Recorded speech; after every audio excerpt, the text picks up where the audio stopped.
Alors, petit événement dans ma vie quand même, j'ai failli mourir. Encore? Moi, c'est mes premiers mots d'anglais, c'était pas encore d'anglais, c'était des Chinois qui me vendaient des chaussures. Donc tu veux parler de toi pendant 2 heures? Mais pourquoi on ferait moins? C'est une voiture allemande qui vous donne de l'argent tous les mois. Les maisons que j'ai achetées, ça va de 30 000 à 70 000 euros.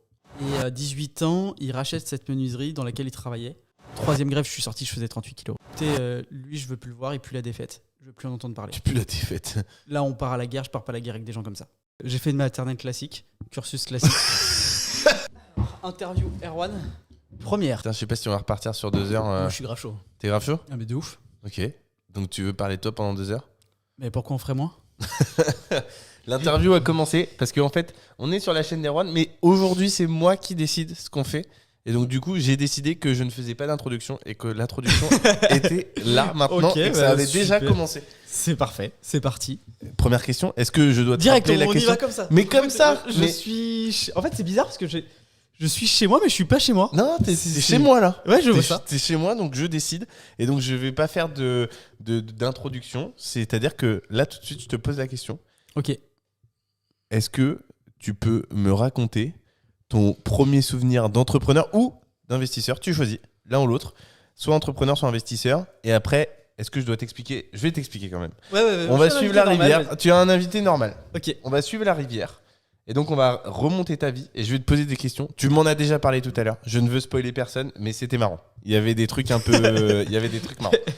Donc, je veux que tu remontes très loin. Je veux pas qu'on remonte en CM3, mais avant. Ok. Et du coup, on va longer cette rivière, en parler ensemble. Ça va être très marrant parce qu'on est aujourd'hui sur Père Castor. Raconte-nous ton histoire et sur la chaîne d'Erwan Alain. Donc, je te laisse la main. C'est tout pour cette introduction. Ok. T'es bien, hein? Bah franchement, parfait. Allez, vas-y, on t'écoute. Tu veux quoi, mon premier souvenir Investisseur, Ou entrepreneur. entrepreneur, tu décides. mon Mais premier- je veux un truc loin parce que je sais que t'as commencé tôt. Mon premier souvenir que j'ai d'entrepreneur, à la petite école déjà, j'étais Petite assez- école, c'est maternelle? c'est maternelle. Ok. Primaire, j'étais assez chaud sur tout ce qui était billes. Ok. Pog. Et Attends, je- t'as fait quoi en maternelle? Parce que là, t'es déjà allé trop Non, vite. j'ai fait une maternelle classique, cursus classique. Déjà, J'ai fait une maternelle. filière générale. Tu sais à qui ça me fait penser? Aux mecs qui ont fait HEC et qui te font parcours classique. Ouais, voilà, exactement. Frère, vous êtes 300 par an, pas que parcours classique. C'est ça. Par Et- contre, maternelle, pour le coup, tout le monde a Ouais. parcours classique. ouais, parcours classique. Et, T'as fait du business en maternelle? J'ai pas fait du. Si, je discutais, on vendait un peu avec mon frère des POG, des JoJo's, des billes. Attends, et des billes. attends. Des POG, c'est quoi? Les POG, c'est des petits trucs en carton, tu sais, tu tapais dessus, fallait les retourner. Non, je connais pas. Donc en fait, c'était pas. C'était l'équivalent des Touplay Blade dans les années 90. Ouais, quoi. c'est un peu ça. Ok. C'est un peu ça. Ma mère ne comprenait pas parce qu'elle nous en a jamais acheté et on en avait des cartons entiers à la maison. Et ça, c'est ma première association. Donc avec ton frère. Mon frère jumeau. Ton frère jumeau. Donc Il on est était plus grand que toi ou plus petit que toi? Jumeaux. Ouais, mais En âge, il y en a même un âge, qui est sorti avant, non? et ouais, il est plus grand, un tout petit peu plus grand. Ok, il a 3-4 secondes de plus, quoi. 3-4 secondes de plus. 15 minutes, je crois. 15 Donc minutes. ça, c'est mon premier micro-souvenir. Est-ce que ça change quelque chose d'être jumeau? Je suis désolé, mais du coup, vu qu'on est Ok. sur ma chaîne, je vais Ok. t'harceler de questions. Ok. Est-ce que ça change quelque chose d'être jumeau et d'être le deuxième ou pas? Ou tu penses que ça change rien dans la tête des deux jumeaux? Alors, ça change tout d'être jumeau. Je pense que ça change tout par rapport à une relation frère-sœur classique. Parce que t'as pas d'autres frères et sœurs, toi? Non. Ok. Après, le fait d'être premier, deuxième, ça change rien parce que je sais même pas si je suis sorti en premier ou en deuxième. Ah, Je tu sais, dis ça, mais en fait, tu sais pas Je qui est sais plus parce que je sais que celui qui sort en deuxième, c'est le plus jeune, etc. Et en fait, je sais jamais. Donc Ok. en fait, avoir un jumeau, ça change tout. Qui est le premier, ça change Le rien. seul truc, c'est qu'à la galette des rois, t'étais en dessous de la table, quoi. Toujours. Voilà, c'est ma vie. Du coup, à la maternelle, tu récupères des bouts de carton. Ouais, des bouts de carton, des JoJo, c'est des billes. Mais en fait, c'est plus une association parce qu'avec mon frère, on jouait ensemble, on en a gagné plein. Ok. Mais Voilà. comment t'as commencé la première fois? Parce que t'en avais pas. Je sais pas, j'ai dû en avoir 2 et puis Ok. on a transformé, tu vois. T'as un ami qui t'en a filé 2 et. Et voilà. Ok. Donc, et après, On est, en on avait est des- vraiment en train de discuter de la maternelle et là, Erwan Ouais. nous parle vraiment de souvenirs qui ont eu lieu il y a 33 ans. Donc C'est ça. il est probable qu'il y ait des choses qui soient écornées. Tout ne sera pas à garder dans ce qui C'est va vrai. être raconté sur la maternelle. Effectivement.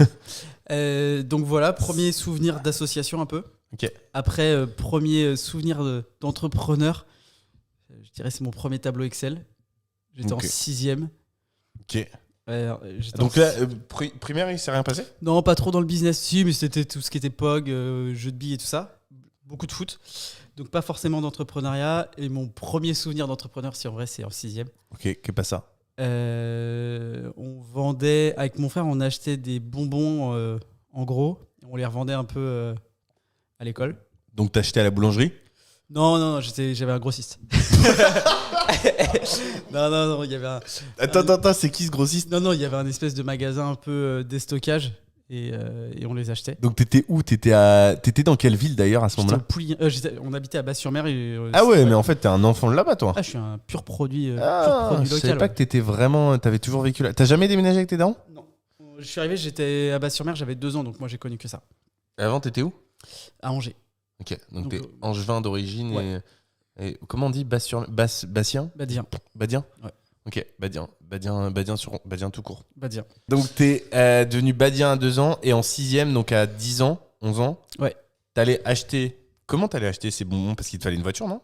Ah bah non, on faisait tout en vélo, tu sais, Ok. c'est des villages. Hein. Ok. Donc ça, et surtout... Attends, tu gagnais combien avec ces bonbons? Je sais pas. Parce que là, tu vas trop vite, ça Non, m'intéresse. je peux pas te dire... non, je sais pas. Ça serait mentir, ça serait raconter une fausse histoire que de te dire j'ai un J'ai une montant. question à te poser. Est-ce que c'était en francs? Je crois, oui, oui, c'était en francs. Ok. C'était quoi, 2001, 2002 les francs? Ouais, c'est ça. Je suis né en 88, donc ouais, c'était en francs. C'était en francs. Ouais. Ok.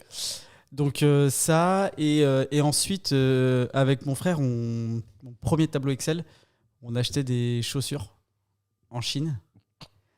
On envoyait des Western Union. T'es un malade. Ouais. T'étais en 6e? Ouais, 6e ou 5e peut-être. Et T'as raison de le préciser, ça change tout. bah, il y a une année d'écart, hein, à cette Oui. époque, c'est quand même pas mal.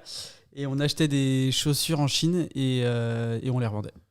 Ok. Premier tableau Excel, c'est-à-dire quand c'était vendu, c'était en jaune. Et si c'était en stock, c'était en blanc. Et voilà. Et ça se vendait bien? Bah oui, parce que c'était des chaussures stylées, donc ouais, carrément. Et mais genre, enfin, tu sais pas exactement, mais vous avez gagné genre 300 balles ou c'est des milliers d'euros? Non, Genre non, c'était des petits montants. Et puis en plus, quand t'envoies des Western Union en Chine à des gens que tu connais pas, ça peut arriver que tu reçoives pas les choses. Donc voilà. Parce que Western Union, je crois que j'ai fait une fois, dis-moi si je me trompe, mais tu vas au PMU, Tu Ou à la vas, poste. tu vas à la poste ou tu vas au bureau de tabac. tu files du liquide Tu files du liquide, tu donnes un numéro à ton interlocuteur. et ils récupèrent en liquide Voilà. là-bas. Moi, c'est mes premiers mots d'anglais. C'était pas encore d'anglais, c'était des Chinois qui me vendaient des chaussures. Et qu'est-ce que t'en as pensé de cette première aventure entrepreneuriale qui commence du coup en 6e, véritablement? Bah, qu'avec 4 mots d'anglais, tu t'en sors. Déjà. Parce que I would like this item. Item, c'est le premier mot que j'ai appris. C'était magnifique. En fait, moi, ce qui m'a toujours intéressé, c'est de faire du commerce, en fait. Ok, Voilà. Acheter, revendre, je trouve ça trop cool. ok. Alors la suite du coup, parce que là tu penses que t'es toujours pas investisseur, t'es toujours entrepreneur à ce Ouais, moment-là. là, c'est plus genre un peu un entrepreneur, la bricole et tout. Donc ça, c'était cool. Après, qu'est-ce qui s'est passé Alors, petit événement dans ma vie quand même. J'ai failli mourir. Exact. Tu veux en parler? Bah bien sûr. Vas-y. Ça fait partie intégrante de ma vie, donc bien sûr qu'on va en parler. Donc là t'es en 5e? Ouais, je crois que c'était à 13 ans que je suis tombé malade. Donc je crois que c'est en 4e que je suis tombé malade. Ça fait quoi dans la tête d'un enfant de tomber malade comme ça En vrai, ça fait pas grand-chose parce qu'à cet âge-là, tu te rends pas compte. Vraiment. Tu te rends pas compte que tu peux mourir. T'avais pas peur de mourir? Pas du tout. Mais Ah ouais vraiment. Moi, j'étais en mode mission. Genre, il faut régler ce truc-là et on passe à autre chose. Tu vois. C'était quoi ta maladie? Ça s'appelait une aplasie médulaire idiopathique. Ok. En gros, ça veut dire c'est quoi? un dysfonctionnement de la moelle osseuse. D'accord. Et ça veut dire qu'on sait pas d'où ça vient. Ça voulait dire que j'avais pas de globules blancs, globules rouges et de plaquettes. Donc, Pas des trois. aucun des trois. Donc, Mais comment j'avais, t'as vécu jusqu'à tes 13-14 ans? donc j'avais des piqûres tous les jours dans les bras pour stimuler les globules blancs. Ok. J'avais des transfusions de sang tous les 15 jours. Ok. 3 culots de sang à peu près. 3 kilos? Culot. Culot? Un culot, c'est une poche. Ok. Tous les 15 jours. Et j'avais une transfusion de plaquettes tous les 3 à 5 jours. Donc t'étais always Ouais, à j'étais souvent à l'hôpital. l'hôpital, ouais. J'étais connu là-bas. Ah ouais. T'avais 13 ans? J'avais 13 ans. Et ça s'est déclenché du jour au lendemain? Du jour au lendemain, en fait, j'avais un tournoi de foot. Et en fait, j'ai pris un coup à la cuisse et j'ai eu un bleu de la taille de, je sais pas, une raquette de ping-pong. Ah ouais. Et genre, moi, ça m'a fait rigoler. Tes parents, pas du tout. Mais ma mère, un peu moins. Ouais. On a été voir le médecin le soir même. En gros, je te la fais rapide. Ouais. Et puis bah là, hôpital, prise de sang, hôpital de Saint-Nazaire, transféré en urgence à l'hôpital de Nantes. Ça, c'est pas bon signe. Ouais, c'est jamais bon. Et surtout quand on t'explique pas où tu vas. Vraiment, je me souviendrai, j'étais dans l'ascenseur sur un brancard. Et puis ma mère a dit, mais c'est quoi oncologie? Oncologie. Ouais, c'est cancer. Ok. Et sauf qu'à l'époque, on savait pas, tu vois. Ouais. Et ma mère a dit, mais c'est quoi oncologie? Et la brancardiste, je sais pas, ça s'appelle comme ça. Elle dit, ah, on vous a pas expliqué. Et là, t'as les portes qui s'ouvrent, tu rentres dans un couloir et tu vois que des enfants qui n'ont pas de cheveux. Et là, tu fais, waouh. Et à cette époque-là, c'était maintenant il y a 20 ans. Il n'y avait pas les bracelets rouges à la télé, il y avait pas, on n'en parlait pas, on cachait, tu vois, les gens qui n'avaient pas de cheveux, Ouais. on le montrait pas, etc. Ouais. C'était une autre époque, tu vois. Donc moi, je découvre ça du jour au lendemain. Ta mère, elle s'effondre. Non, pas sur le moment. Moi, en fait, sur le moment, je me rappelle, je traverse le couloir et je vais tout au bout du couloir. Comme par hasard, ma chambre, elle était à l'autre bout, tu sais, genre comme dans les films. Ouais. Et en fait, moi, je m'effondre, mais parce que en fait, je suis triste de découvrir ça, tu vois. Et moi, dans ma tête, à ce moment-là, je suis là par erreur. Genre, ils m'ont mis là parce qu'il n'y avait pas de place ailleurs, tu vois. Genre, j'ai rien à faire ici, je suis triste pour eux, tu vois.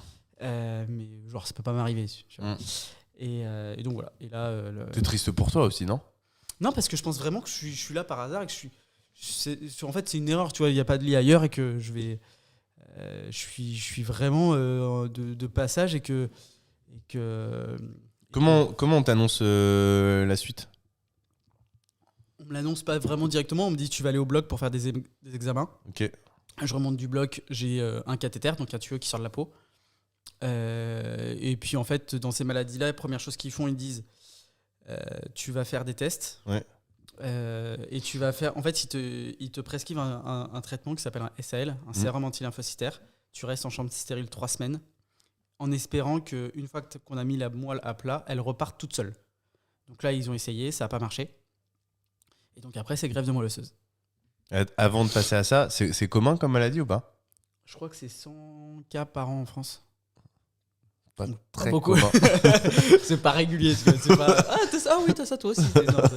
J'ai, à part à l'hôpital ou sur les forums un peu spécialisés, Ouais. j'ai croisé personne qui avait ça, tu vois.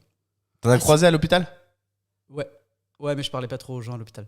Ah ouais? Ouais, c'est horrible, mais je voulais pas m'attacher aux gens. Ouais. Pourquoi? Tu penses il y en avait qui, vu que t'allais souvent à l'hôpital, t'avais des enfants qui... Ah ouais, bah, je savais que je allais m'attacher à des gens qui allaient mourir, tu vois. Parce qu'il y en avait qui étaient dans un état plus... Ou toi, t'étais aussi dans... Enfin, t'étais dans la... Moi, j'ai frôlé, ça a été chaud, tu vois. C'est-à-dire, genre, ils disent à tes parents, t'as 10% de survie, comment ça marche? En fait, si tu commences à regarder sur Internet, faut pas regarder Internet. Ah ouais? Après, j'ai su il y a pas longtemps, ça m'a fait un peu froid dans le dos, mais j'ai su il y a pas longtemps que, genre, il y a une nuit, on a appelé mes parents et on leur a dit, venez le voir.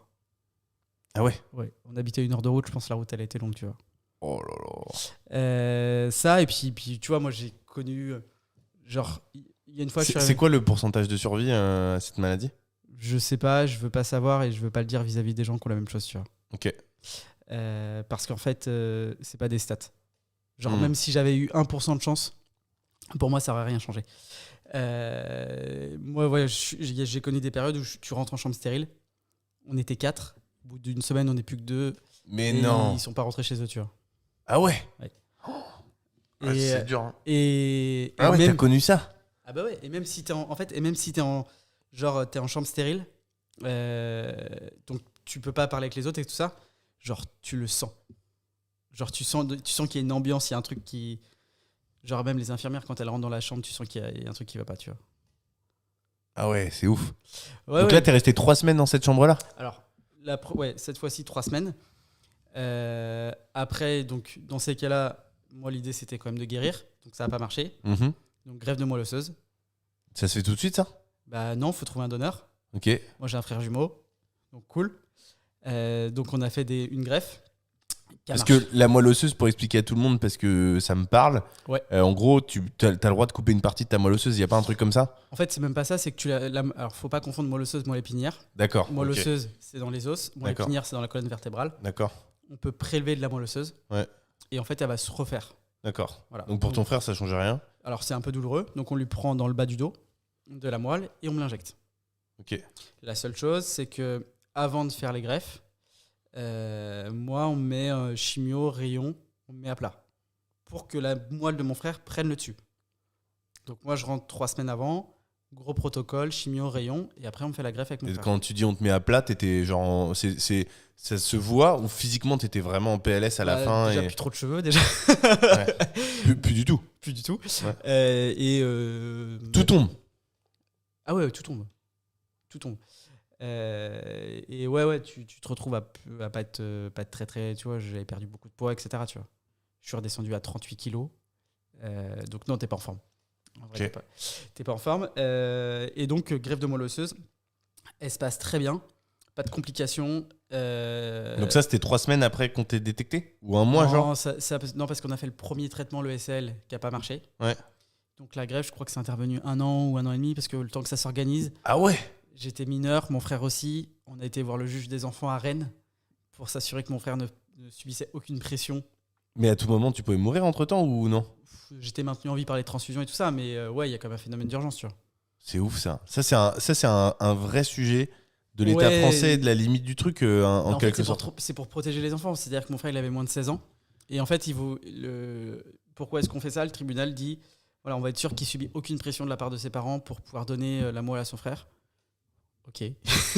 On peut en discuter. Non, mais en fait... Mon frère, il les a défoncés, c'était trop drôle. Il les a défoncés. De quoi, les juges? Ouais, bah, quand il a été là-bas, il a dit, mais qu'est-ce qu'on fait là, quoi? Ouais. Et je sais pas, on avait 14-15 ans, il a dit, mais qu'est-ce qu'on fait là? Vous vous rendez compte qu'on perd tous du temps? Ouais. Mon frère, il va peut-être mourir, et là, on est en train de s'assurer que je veux bien lui donner. Ouais. Bah, en fait, c'est un peu ça le sujet, c'est de se dire... Mais on protège aussi des enfants qui, peut-être dans une famille, etc., plus, tu vois.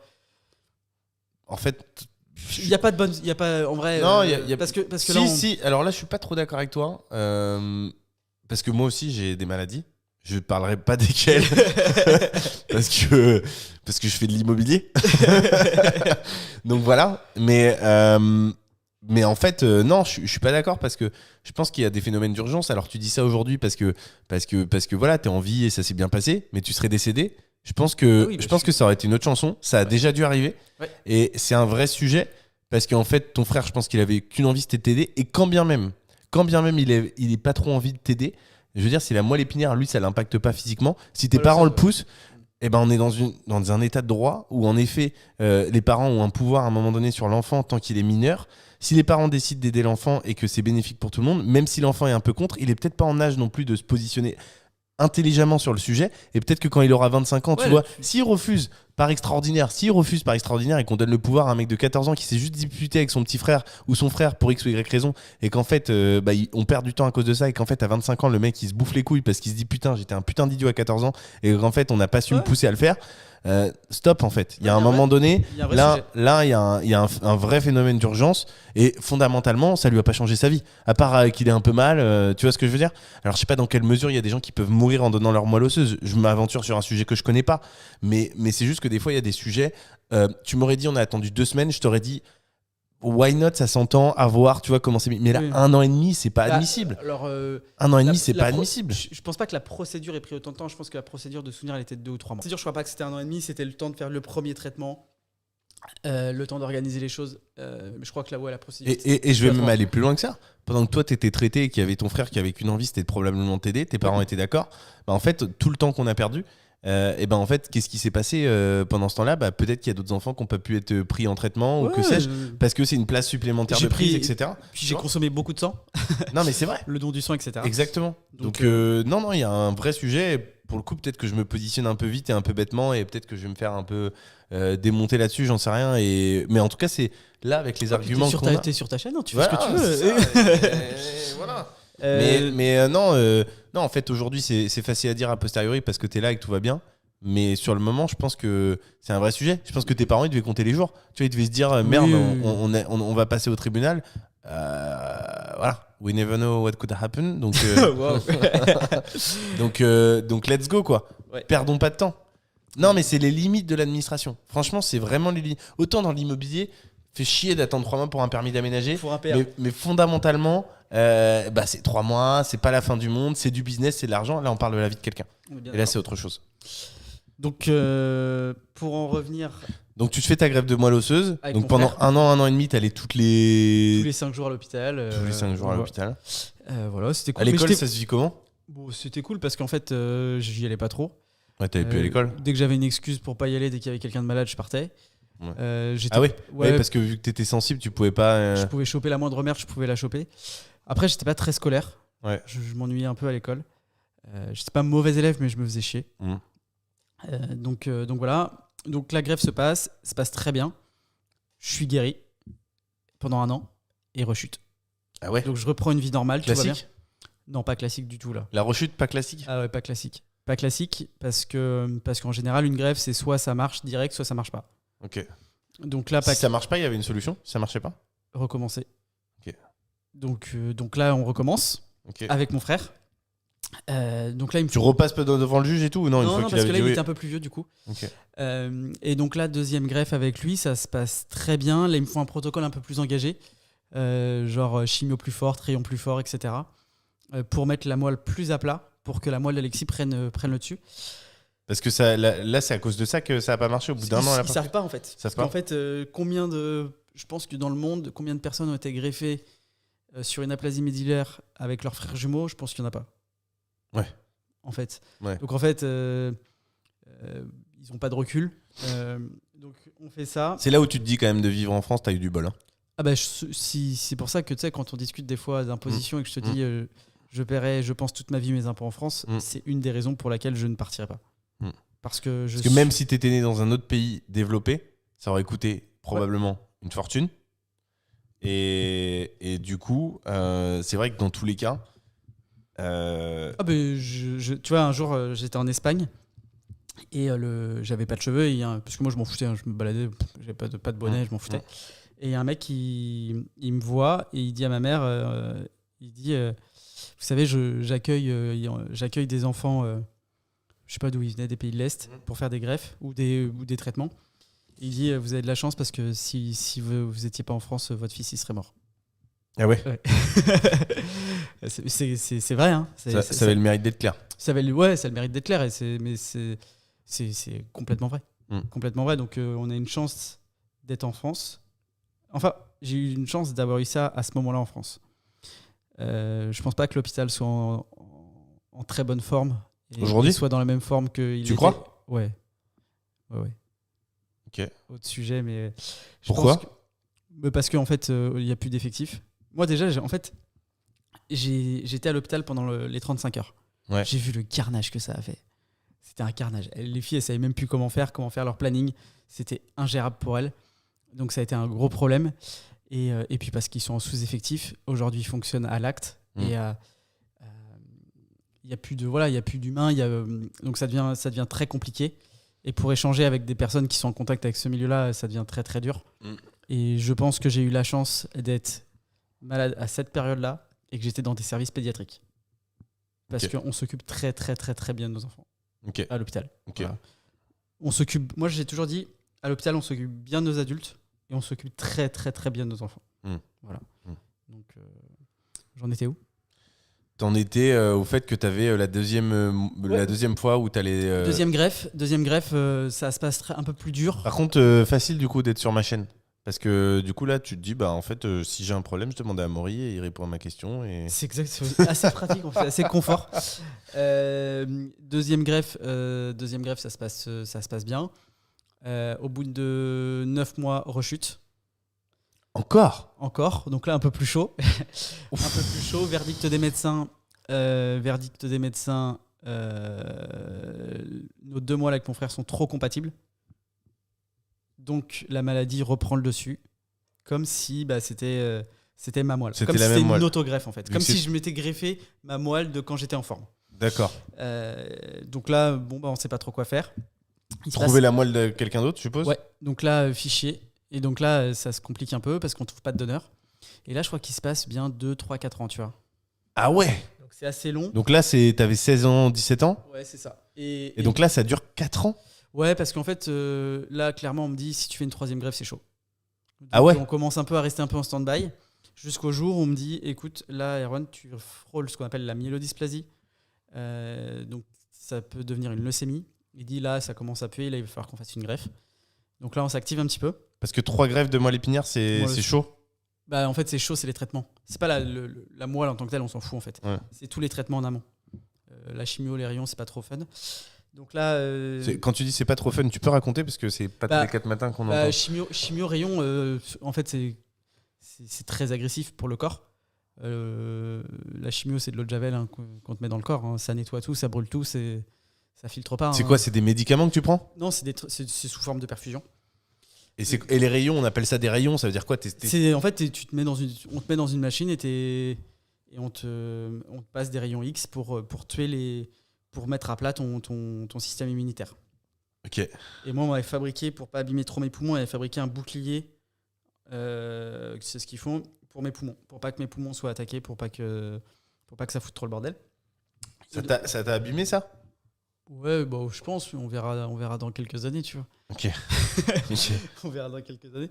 Et en gros, on me dit voilà, on va essayer de te trouver un donneur. Et ce qui se passe, c'est qu'ils trouvent pas, donc ils se disent on va essayer de trouver du sang de cordon ombilical compatible. L'avantage du sang de cordon ombilical, c'est que c'est beaucoup plus malléable parce que comme les cellules sont toutes jeunes, elles peuvent s'adapter beaucoup plus facilement. Toi, tu as 24 ans, tes cellules, si tu les donnes à quelqu'un, elles sont marquées de 24 années de ta vie. Donc, faut une compatibilité 100% parfaite. Parce que tu n'as pas besoin que du sang de cordon, parce que comme c'est tout neuf, si elle doit s'adapter un peu, la cellule, elle peut le faire. Je schématise, mais en gros, c'est le principe. Et donc, on s'oriente sur ça. Donc là, je croise des médecins. Il y en a un que je refuse de voir parce qu'il me dit que je vais mourir. Il y en a un, il me dit, écoute, voilà, je pense que faire une 3e greffe, c'est trop dangereux. Ça je vais... Pardon de rebondir, mais comme je disais tout à l'heure, moi, j'ai connu un peu je connais des choses, pas à ce niveau-là, évidemment, mais de mon côté, c'est un vrai sujet, le choix du médecin. C'est-à-dire qu'il ne faut pas hésiter, si on n'a pas le bon feeling, etc. Ah, s'il ne sourit pas, déjà, il ne faut pas le prendre. Peut-être. Moi, j'ai vu ce médecin, il me dit, écoutez, heureusement, ma mère n'était pas là avec moi ce jour-là. Il me dit, écoutez, vous faites une 3e greffe. Clairement, je pense que vous n'allez pas vous en sortir. Non, mais c'est un vrai sujet. Moi, j'ai eu plusieurs fois des médecins qui m'ont dit des trucs. Il faut prendre avec parcimonie. C'est pas parce qu'ils sont médecins, c'est pas parce qu'ils ont le diplôme de médecin qu'il faut écouter corps et âme ce qu'ils disent. Je dis pas qu'il faut remettre en question ou quoi que ce soit, mais je dis juste que des fois, il faut prendre de la distance avec ça. Et moi, c'est ce qui s'est passé en l'occurrence pour mes yeux. Ça, je peux en parler parce que du coup, c'est connu. Enfin, c'est connu entre guillemets, c'est déclaré. Du coup, j'ai une opération aux yeux. Pour ce que j'avais, et donc là il y avait un sujet où je suis tombé sur un super médecin qui m'a accompagné, qui était spécialiste de la maladie, et du coup avec qui ça s'est hyper bien passé, qui connaissait parfaitement le sujet, qui était hyper rassurant, qui m'a dit écoutez, pas de problème monsieur Tardier, des gens comme vous j'en vois régulièrement, toute proportion gardée, c'est la plus commune des maladies rares, donc tu vois. Et en fait, il me dit voilà comment ça va se passer, et on a des retours, on a un peu de retours, ça se passe bien, etc. Donc voilà, très bien. Et il faut être vigilant parce qu'il y a d'autres fois, il y a des médecins. Par exemple, moi, la maladie que j'ai pas le droit de me gratter les yeux. Et j'ai un médecin avec qui j'étais auparavant qui avait fait des tests avec des lentilles rigides qui permettaient en fait de bloquer ou de diminuer le développement de la maladie. Et en fait, quand je les retirais, je me grattais les yeux, mais pendant 5 minutes parce que c'était vraiment l'enfer pour moi. Et du coup, je me grattais les yeux. Il me disait pas de problème, grattez-vous les yeux, ça vous fera du bien. Et tu vois, première chose où je vois un autre médecin, il me dit ne vous grattez plus jamais les yeux. Et en sachant que ce médecin-là était vraiment spécialisé dans la maladie. Donc c'est important. Je pense que c'est pas comme si je devais faire l'analogie, je parlerais peut-être de constructeur de maison parce que c'est ce que je connais. Mais en fait, il faut pas aller voir un constructeur, il faut aller voir des constructeurs pour partager les avis, essayer de voir ce qui peut correspondre dans la mesure du possible et essayer de comprendre. Je pense que les médecins, c'est un peu pareil. Essayer de confronter des avis, c'est pas forcément une idiote. C'est pas parce qu'une personne a un diplôme de médecin et est médecin que sa parole vaut d'or et que du coup, les autres ne valent plus. Et donc, c'est bien aussi d'essayer de mettre en perspective toutes ces paroles-là. Ok. Voilà. C'est vrai, t'as raison. T'as raison. Donc moi, ce que j'ai fait, c'est que quand j'ai rencontré ce médecin, je lui ai dit d'accord, je suis sorti, j'ai croisé un autre médecin qui me suivait, je lui ai dit écoutez... Donc dans l'hôpital ? Ouais, c'est monsieur Motti, je me souviens.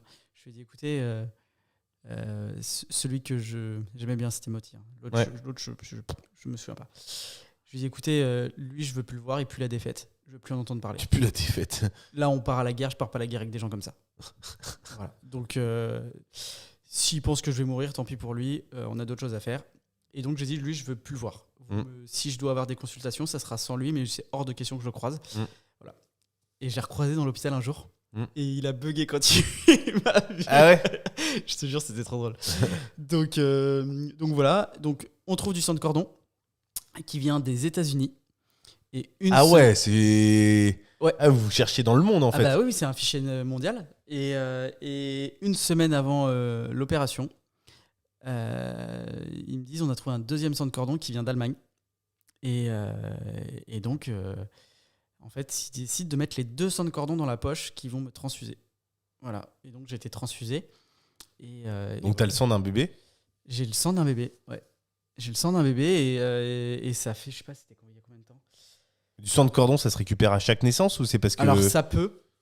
Mais alors, attention, parce que tout le monde pense que c'est très facile de récupérer du sang de cordon et tout le monde voudrait donner. Ça nécessite un suivi de la maman très spécifique. Ça nécessite d'être dans une maternité qui a à disposition de quoi le stocker, parce que le sang de cordon, ça se stocke dans des cylindres, dans de l'azote liquide, à moins 160 degrés. D'où le fait que ce soit Allemagne et États-Unis. Je suppose que des pays développés uniquement, ils sont beaucoup quasiment plus, voilà, peuvent... exactement. En France, on avance. On peut toujours pas le faire en France? Si, on peut le faire. Mais le fait est que le sang qu'on avait, il venait là des États-Unis. Et surtout, ce qui est compliqué, c'est qu'une fois qu'on l'a prélevé, il faut le stocker. Ouais. Quand on est donneur de moelle osseuse, on stocke sa référence de sang de cordon, de moelle, et on vous appelle le jour où on a besoin de vous. Quand c'est du sang de cordon, on le prélève et on stocke des sangs de cordon qu'on n'aura jamais besoin. Voilà, c'est juste on élargit une base de données. Donc voilà, et pour fermer ce chapitre, qui est un chapitre important quand même, parce que ça détermine plein de choses derrière et sur ma manière de voir la vie, forcément. Parce que là, je suis plutôt dans le temps additionnel et dans le bonus. T'es un peu en finale de Coupe du Monde entre la 90e et la 120e, quoi. C'est ça, mais en fait, avec un match qui risque de continuer et de pas s'arrêter. C'est clair. Et s'il faut, tirer au tir au but. Mais s'il faut, j'irai au tir au but. Mais le fait est que, oui, on peut considérer que je suis en bonus, tu vois. Donc tout ce que je fais, c'est du bonus. Donc ça facilite les choses. Ok. Et du coup, t'as eu cette transfusion de sang de cordon à 20 ans? Ouais, vers 20 ans, 21 ans. Ouais. Et là, c'était bon? Là, c'était bon. Bah là, ça fait... Bah, t'as plus rien eu depuis? J'ai plus rien eu depuis. Je vais plus à l'hôpital. Tu vas plus du tout à l'hôpital? Non. Ils te demandent pas de venir une fois par an pour vérifier? Si, je devrais, mais j'ai pas besoin. J'ai pas besoin parce que je le sais. Si demain je rechute, je le sais. Les 2 rechutes que j'ai fait, je le savais. J'avais pas besoin d'un bilan sanguin. Je l'avais pas dit parce que c'était l'été et que j'aime bien l'été. Donc c'est-à-dire que tu l'as su début de l'été et tu y allais fin août? Je l'ai su réellement, la première rechute, je l'ai su au milieu de l'été. Mais après, il y avait le mois d'août et j'aime bien le mois d'août. Et du coup, j'ai rien dit. T'es allé début septembre? J'avais un rendez-vous début septembre. Elle me dit ah, il y a un truc qui va pas. Je dis ouais, peut-être. Certainement. Donc ouais, je le savais. Et j'ai sacré passage quand même. Ouais, bah ça conditionne ça change tout. Ça, à mon avis, ça conditionne le reste. Oh, c'est sûr. Ça conditionne le reste. Parce que ça veut dire que de 14 à 20 ans, pendant 6 ans, grosso modo, avec des petits passages de tranquillité, mais pas beaucoup. J'ai dû me gourer sur les dates parce que, à la différence de Benjamin Etienne, je ne me souviens d'aucune date. C'est-à-dire que même mes greffes de moelle osseuse, je peux pas te donner les dates. Ah ouais. Pour te dire à tel point, je suis pas dans les dates. Après, je peux comprendre. Hein. Moi, je me souviens pas non plus des dates où j'ai eu des opérations. Voilà. Donc, en gros, non. Il y a que Benjamin Etienne qui est chelou. Hein. C'est ça. Non, c'est entre 13 et 23 ans. Ça a duré 10 ans. Ah ouais. En gros. Ah ouais. Donc là, t'étais bien dans mon âge, genre. Ouais. Okay. Bah, j'étais bien. Ouais, tu sortais de la guerre. Tu sortais de la guerre et ton corps, il est un peu pris cher, tu vois, quand même. Ah ouais. Bah ouais. 3e greffe, je suis sorti, je faisais 38 kilos. À 23 ans? Ouais. C'est pas lourd. Tu fais combien là? Je sais pas, je dois faire 60.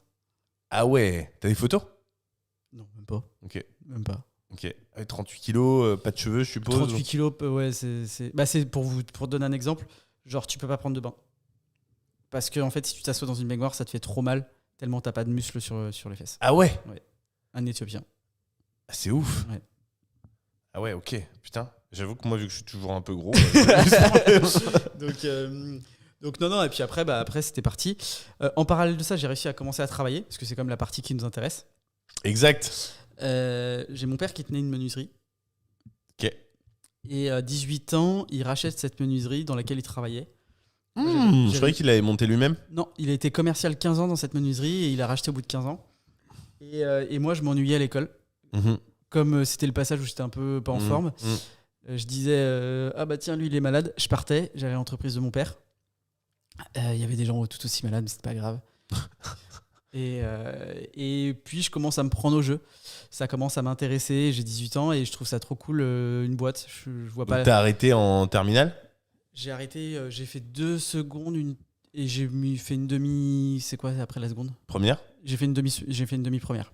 Ok. Et le matin du bac de français, j'ai dit à ma mère, je vais pas. Ah oui? Ouais. Parce que j'ai pas envie et que de toute façon, l'année d'après, je sais que j'avais pas envie. Ouais. Et mon frère a dit, moi non plus, j'y vais pas. C'est pas parce que mon frère est malade qu'il a plus de droits que moi non plus, j'y vais pas. Voilà. Ton frère, il a pas fait d'études? Ah non, on a arrêté en même temps. Ah, vous avez arrêté en même temps? Et donc, j'ai commencé à aller à l'entreprise de mon père et jusqu'au jour où je lui ai dit, bah écoute, moi, c'est ça que je veux Ton faire. frère, il a commencé aussi avec toi dans les entreprises? 3 mois d'intervalle, ouais. Ok. Pareil, il a dit, c'est pas parce que mon frère est malade qu'il peut faire des trucs que je peux pas faire, je vais faire comme lui. Voilà. Terminé. Et donc, on a commencé à travailler dans l'entreprise familiale dès 18 ans. On a eu une petite discussion avec mon père. Il a dit, ok les gars, je veux bien vous faire confiance, mais je vous ferai confiance une fois, donc me décevez pas. Ok. Et mes parents, c'est jamais des gens qui ont trop gueulé, mais on a toujours eu peur de les décevoir, tu vois. Ouais. Jamais eu envie de les décevoir. Donc, et puis en fait, moi, quand j'étais à l'entreprise, je regardais pas ma montre. À l'école, je regardais les minutes passées. Ouais. Et donc ça a commencé à me plaire et j'ai commencé à aller faire de la prospection avec des flyers jusqu'au jour où en fait il y a un flyer qui est revenu. Mon père il me dit bah c'est ton travail, hein, tu te débrouilles, tu vas vendre. Hein. C'était pour du store. Et je dis d'accord. Il me dit bah tiens voilà l'argumentaire. Quand tu dis jusqu'au jour, t'avais passé une semaine? Ouais, j'ai passé 2 une mois? semaine. J'avais passé Ok. une semaine à distribuer des trucs et puis je me souviens c'était au Pouliguen. Et je reçois, il me dit bah tiens il y a eu un appel. Personne prospecte ici, il y a que toi donc c'est pour toi? Donc c'est pour toi, tu y vas, tu te débrouilles, voilà le tarif, voilà le catalogue, voilà l'argumentaire. Si tu as des questions, tu me demandes. Donc j'ai été, je fais le rendez-vous, je me retrouve en concurrence avec un concurrent qui faisait ça depuis 20 ans, qui était trop cool. Et le lendemain, je ramène le devis, je reviens avec le bon de commande signé, je dis tiens, il me dit ah, ok, cool. Et puis en parallèle de ça, je m'intéressais à tout ce qui était placard sur mesure. C'était bien à l'époque de vendre un store ou c'était une belle Ouais, victoire ou non? C'était si, un Storban, ça valait 3 000 € à l'époque. Ok. C'était pour l'époque, C'était ok. C'était vraiment cool, tu vois. Ok. Et en parallèle de ça, je m'intéressais à tout ce qui était placard sur mesure, dressing sur mesure. Et c'était une activité qui n'était pas du tout développée. Le fournisseur m'aide, me forme. Et il y avait un logiciel avec. Et moi, j'adorais tout ce qui était informatique. Et genre, ça m'éclatait de dessiner des placards. J'avais jamais monté de ma vie, mais de les dessiner sur un ordi, ça m'éclatait. Et un jour, il y a un des commerciaux de mon père qui... Un des commerciaux, non? Un des commerciaux? Un des commerciaux? Un des commerciaux? Ouais. Il y a un commercial, Ouais. mon père. Le mec qui veut rien lâcher, quoi. Qui a un Oui, rendez-vous mais- pour un placard. Et il me dit, bah tiens, comme tu sais te servir du logiciel, viens avec moi, comme ça on regardera et tout. Ok, je vais avec lui. Et on fait le rendez-vous. Et puis il me dit, bah si tu peux m'aider, tu dessines le truc et tout. Donc je lui dessine, je lui fais le truc. Et on devait ramener le devis à la cliente. Et une demi-heure avant, il me dit, Aaron, je peux pas y aller, vas-y tout seul. Il dit, je peux pas, j'ai un empêchement et tout, vas-y tout seul. De toute façon, A posteriori, c'était vrai ou c'était juste pour te je sais pas, challenger? faudrait que je lui demande. Ok. Je demanderai à Fabien, tiens. Ok. Mais non, je pense que c'était vrai. Et il y en Il avait est pour- toujours là dans la boîte? Ouais. Et j'ai vu hier sur LinkedIn, il a fêté ses 17 ans dans la boîte. Donc, félicitations, c'est trop cool. Et Bravo Fabien. Et en gros, c'était un devis à l'époque à 6 500 €. Donc il y a 17 ans. Ok. Pour un placard, parce qu'en fait, on est arrivé en même temps que Fabien, à 3 mois d'intervalle. Et c'était un devis à 6 500 €. J'y vais, je fais le rendez-vous, je reviens avec le bon de commande. Je donne ça à mon père, je dis tiens, bah maintenant, faut le faire. Faut le maintenant. Il dit ah. Et puis en fait, ça a été un peu les deux éléments déclencheurs qu'on fait qu'il s'est dit bon, Il t'a pris au sérieux, quoi. il a dit il y a peut-être moyen d'en faire un truc. Ok. Ça Ça faisait 2-3 semaines que t'étais là? Non, parce qu'en fait, tu sais, je rodais, tu vois. Je rodais par là, machin. Les commerciaux, ils avaient des formations, j'écoutais. Je rodais. Je rodais dans l'entreprise. Comme les micros. Comme les. Oh, c'est beau, ça. Et donc voilà, ça s'est fait comme ça. Et au bout d'un moment, j'ai dit c'est ça que je veux faire, c'est ça qui me plaît. Aller vendre des trucs, ça m'amuse. Et en fait, pour moi, la vente, ça a toujours été un jeu. Ah bah, je confirme aujourd'hui qu'en effet, c'est un jeu pour toi. Ah oui, ça m'amuse, ouais. Ouais, je pense que ça te fait marrer. C'est bien, hein. Parce que c'est pas si simple que ça, mais toi, tu te marres, toi. C'est un jeu d'échecs. Tout est là pour la rigolade. Oui. Donc voilà ok. comment elle commence. Donc là, t'as 23 ans. Non, là j'ai 18 ans quand je te raconte cette histoire. Ah, t'as 18 ans, on a fait J'ai un petit 18 retour en ans, arrière, exact. J'ai 18 ans et j'ai vraiment, quand je vais vendre des placards et des fenêtres chez des clients, j'ai vraiment une tête de quelqu'un qui a 14 ans. Ouais. Donc en fait, c'est trop bien parce que ça montre que genre, je suis pas un Calimero à me dire ah, c'est injuste, les gens, j'ai une tête de 14 ans, les gens ils me prennent pas au sérieux. Je me dis non, qu'est-ce que je peux faire pour être meilleur que les autres? Parce qu'en fait, quand tu es dans le bâtiment et que tu es face à des mecs qui sont là depuis 20 ans, comme quand tu es une femme d'ailleurs, soit tu dis oh là là, c'est trop injuste, j'ai une tête de prépubère et les gens me prennent pas au sérieux, soit tu te dis ok, faut que compétence égale, ça suffira pas. Donc il faut que je fasse plus, il faut que je travaille plus, que je fasse mieux. Et donc c'est trop bien parce que ça m'oblige à être meilleur. Tu vois. Et surtout, ça m'éclate, ça m'amuse. Mais comme quoi tout forme une personnalité aussi, tu vois. Parce que moi, à l'inverse de toi, j'ai toujours fait plus âgé. Ouais. Et du coup, peut-être que ça a été une facilité en quelque sorte. Et des fois, ça me fait me reposer sur certaines choses, sur certains acquis. Et du coup, non, mais c'est marrant de se dire que, en fait, là où quelque chose constitue une opportunité à un moment donné, parce que tu as l'impression d'eux, eh ben, en fait, ça rend une personne peut-être plus faible, alors que ce qui constitue du coup une difficulté rend une personne plus forte, si tant est qu'elle souhaite se battre, parce que sinon, ça peut la rendre encore plus faible. Mais sinon, c'est un risque. Moi, c'est un risque que j'appelle le risque d'être un éternel espoir. Tu vois, Ouais. c'est-à-dire que à un moment donné, le fait d'être jeune, ça va passer, tu vois. Donc, il faut réussir à saisir cette balle au bon, en profiter, la transformer en quelque chose, parce qu'en fait, cette opportunité, elle va être valable aller jusqu'à 26, 27, 28 ans, et après, ça faut appuyer sur d'autres leviers. Et il faut pas être un éternel espoir. C'est clair. Je vois très bien ce que tu veux dire. C'est clair. Je suis encore en espoir ou ça va Ça va, il te reste 2 ans. Non, mais est-ce que dans le business, je suis encore en espoir ou j'ai réussi à passer les étapes? Non, ça y est, tu commences à passer. Ça va? Ouais, Ok. ça y est. C'est bon, ça va le faire? Ça va le faire, on devrait être pas mal. Ok, ça va. Ok, donc du coup... Je commence à travailler, je vends des fenêtres, je vends des dressings sur mesure principalement. Ok. J'en fais vraiment mon... T'en vends bien? Ouais. T'étais chaud comme en IMO ou on y vient après, mais t'étais chaud ou t'étais dans la moyenne, t'étais quoi? Je sais pas parce qu'il n'y avait pas trop de concurrence sur ce genre de produit. Mais en gros, vous étiez quoi? Non, vous étiez 5 ou 10 commerciaux, je suppose, un truc comme ça? Non, parce que chez le fournisseur... T'étais meilleur qu'Alexis ou pas? Non, on était totalement différents. Alex, on travaille totalement différemment. Ok. Et non, il est pas mal. Donc non, j'étais bon. J'étais pas excellent. Tu te distinguais pas forcément, tu te mêlais dans la moyenne. Ouais, ça allait. Ok. Ça allait. Franchement, ça allait. Ok. T'as fait ça combien de temps? J'ai fait ça 8 ans. Donc jusqu'à tes 25 ans. Et en parallèle, j'ai quand même investi en immobilier. T'avais déjà commencé? J'ai acheté ma résidence principale à 21 ans, ma première. C'est-à-dire que j'étais éduqué... Mon frère était pareil, mon frère a acheté sa RP à 19. À Bas-sur-Mer? Lui, le Pouliguen, moi, c'était à Saint-Marc. Saint-Marc? C'est où? Saint-Marc-sur-Mer, c'est à Saint-Nazaire. D'accord. Et en fait, j'ai fait une RP. Et moi, dès 18 ans, je regardais pas les annonces pour les voitures, je regardais les annonces pour les apparts ou les maisons. T'as commencé à vouloir investir à quel âge? 18. 18, en gros, t'as pu investir à... Non, à ok, 21, à 18, t'as pu... Okay. Ouais, j'ai investi à 21, mais je commençais à regarder. Parce que toi, on devenait adulte à 21 ans à ton époque. Non, je charrie. J'ai dit on devenait adulte à 21 ans. C'est le droit de vote, ouais, c'était... ok, donc 18 et à 21 t'achètes. Ouais. T'achètes quoi? Combien? J'achète à l'époque c'est un garage. Je le transforme en loft. Des terres. Et stylé? Ouais. Okay. Trop cool. Et puis. Solo? Ouais, solo. Et t'achètes ça combien au total? Ça me revient, je sais plus. Ça me revient dans un peu plus de 200. 250 je crois. Ah quand même, à 21 ans t'as levé 250 en étant salarié commercial. Ouais, je gagnais bien ma vie, je dépensais rien. Ok. Je gagnais bien ma vie, je dépensais vraiment pas beaucoup d'argent et je mettais beaucoup d'argent de côté. Et en fait j'avais du cash. J'avais du cash parce que... Tu gagnais quoi? Tu gagnais 3-4 000 euros par mois? Non, je gagnais moins que ça, je gagnais 2-3 000 tu vois. Ok. Mais je dépensais rien. Comme toi tu vois. Vraiment, j'avais voiture de fonction, je payais pas l'essence. Ouais. Donc en fait je dépensais rien. Et le peu, je le mettais de côté. Okay.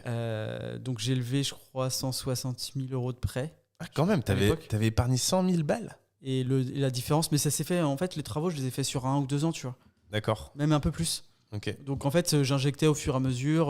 Ok. Et T'en et as fait quoi du loft? je l'ai revendu il y a 8 ans, je crois. 7-8 ans. Donc tu l'as revendu. 400 dans les 400, je crois. Non, je sais Hop, plus. hop, hop. Pas mal. Oh, je sais plus.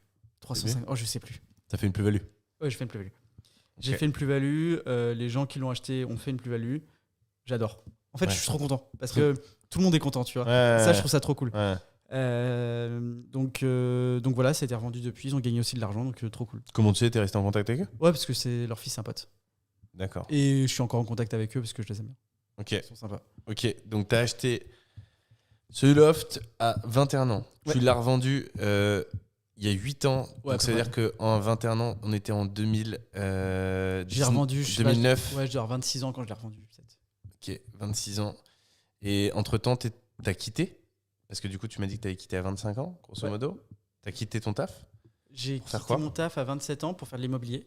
T'avais investi ou t'as fait que de la RP pendant... de la RP. Donc jusqu'à 26 ans. Si on a fait des conneries, on avait investi en société, en SCI. On a fait des conneries, SCI à l'IR. Avec qui? Avec mon frère et mon père. Ok. C'était des bons investissements.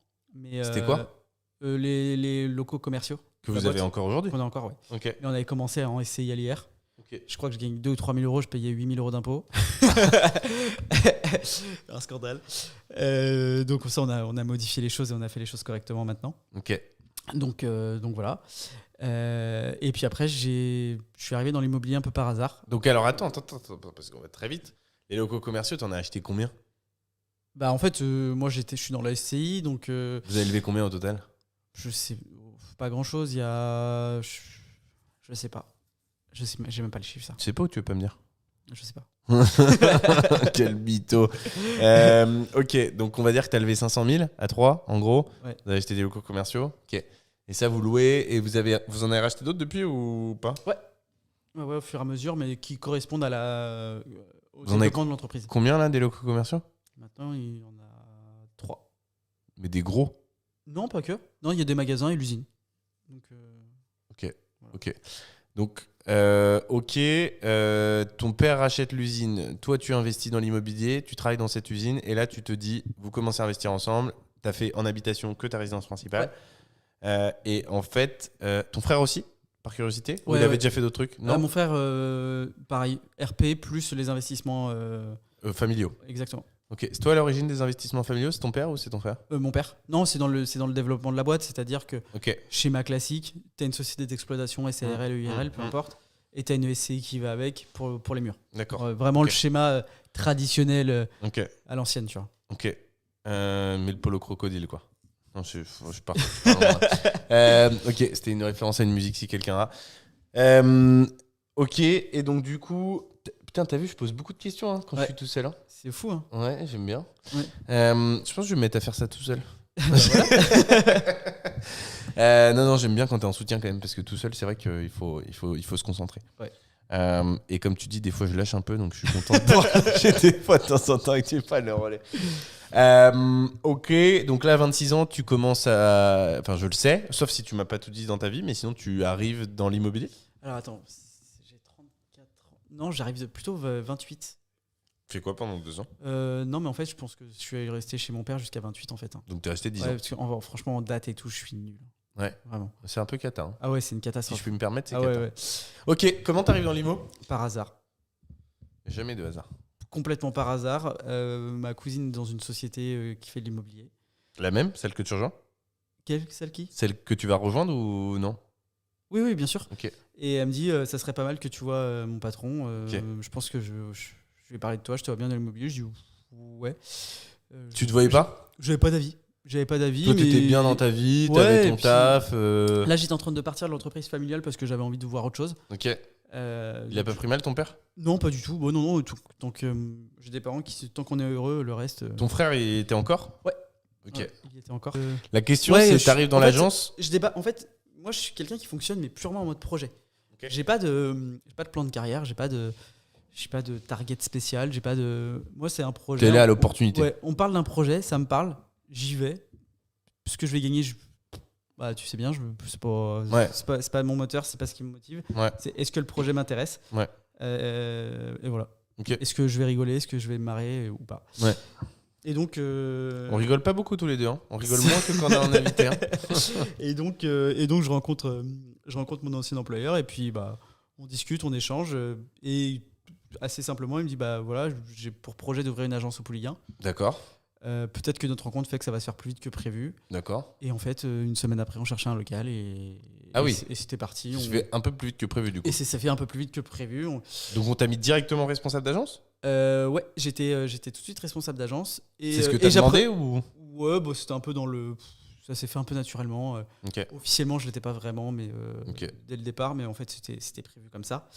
Et en fait, on lance l'agence et puis c'est parti. Je découvre un nouveau métier, un nouveau rôle et c'est parti. Je me suis bien amusé. C'est un métier passionnant et j'ai fait ce métier pendant 6 ans.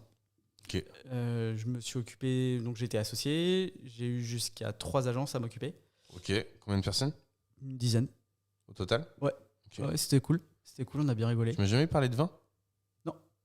Non, 10. 20, c'était la totalité de la structure.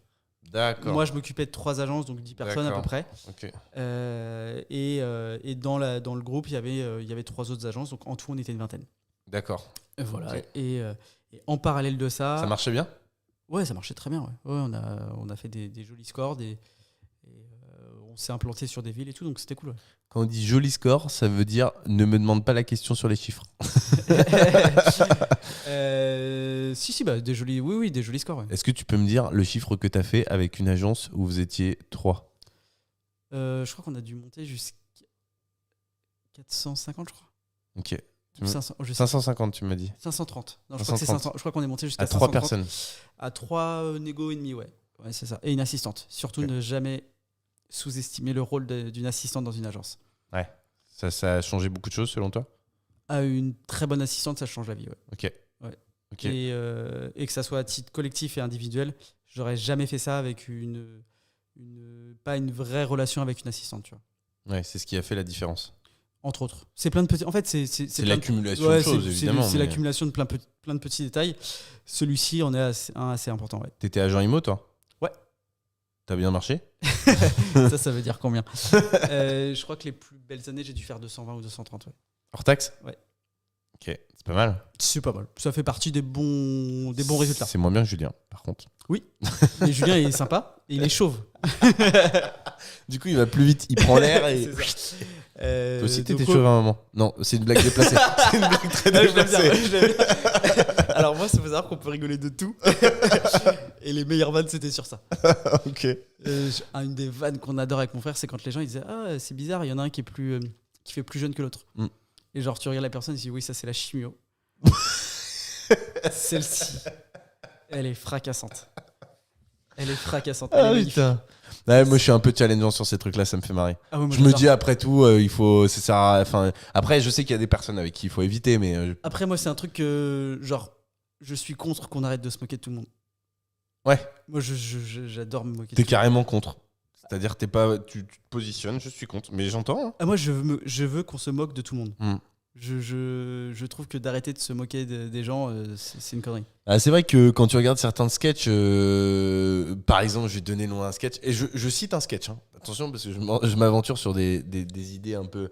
T'as un sketch de Bigard qui s'appelle, qu'on m'a montré la semaine dernière, qu'on m'avait déjà montré mais que j'avais oublié, qui s'appelle Le lâcher de salope. Oui. Aujourd'hui, tu ne pourrais plus le faire. C'est impossible. Ou ce serait compliqué, et il faut reconnaître que c'est marrant. Je veux dire, il n'y a pas de méchanceté derrière, on rigole, etc.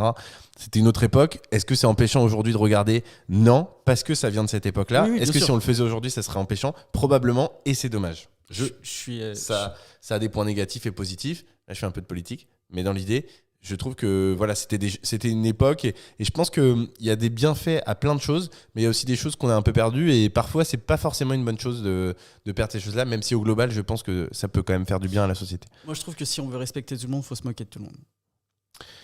Probablement, je pense qu'il faut réfléchir à cette phrase, mais Et clairement, moi j'ai adoré que. Genre, moi, mes potes, quand je revenais de chimio, tu sais, quand tu reviens de chimio, tes cheveux ils sont un peu souples. Ouais. Et genre, tu frises. Ouais. Mes potes, ils m'appelaient le mouton, tu vois. En vrai, c'est drôle. ouais, Et je pense qu'aujourd'hui, tu peux plus trop faire ça, tu vois. ouais, Et je ouais. trouve ça trop dommage. Ouais. Bah, on va rétablir ça avec ce podcast. Hein. Grave. On se moque de tout le monde. Et en vrai, moi, je suis pour qu'on se moque de tout le monde. Ouais. Avec mon frère, quand on était petit, bah, comme mon physique l'indique, on n'était pas très grand. Ouais. On nous appelait les nains ou les pins. Bon, bah, ça nous a pas tués, tu vois. Ouais, bien sûr. Aujourd'hui, tu peux plus trop faire ça, tu vois. Ouais, Je trouve ça trop dommage. Ouais, c'est clair. Bah, d'ailleurs, j'ai un pote qui est humoriste. Ah, pardon. Et il est petit. Et du coup, il faisait une blague là-dessus en disant faut qu'on arrête de m'appeler le nain parce que je suis pas un nain. Un nain, c'est une maladie. C'est une personne de petite taille. Et en vrai, il a pas tort, tu vois. Après, c'est marrant et du coup, il fait des vannes là-dessus. Mais il peut se le permettre. Je pense que les nains, ça va encore. C'est pas un sujet hyper touchy. Oui, mais il faut être nain pour le faire. Faut presque être nain pour le faire. Tu vois, moi je peux le faire parce que je suis petit, donc je suis à l'aise de dire quand j'étais petit, on me disait ça me faisait rire. Je pourrais pas la faire avec autre chose, tu vois. Ouais. Tu pourrais pas dire. Non, dis-le pas. Blague sur les groupes. mais en vrai, je trouve ça dommage. Moi, je trouve que ce nivellement est. Si tu me dis nivellement par le bas, tu vas me faire rigoler parce que ce matin, j'étais avec un aménageur foncier. Il m'a parlé toute la matinée, celui qu'on va interviewer. Du nivellement par le bas. Nivellement par le bas. Mais alors, tu l'écoutais, il te faisait nivellement par le bas aujourd'hui.